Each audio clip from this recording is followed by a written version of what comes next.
Hey, good day, good day. I'm down in Palm Beach Gardens, just outside of DYCOM's, I think they're 11, what is it, 117, 60, 80, and 90, or something like that.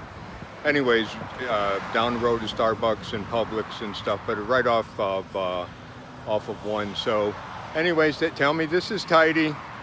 Little bit of sidewalk. I hate the sidewalk proximity.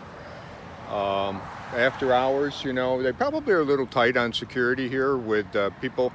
But you know what? My grandson would be riding his bike over, or skateboarding over here. Just being honest. I'll take a quick picture up if I can here. Hold on. Let me get over here and I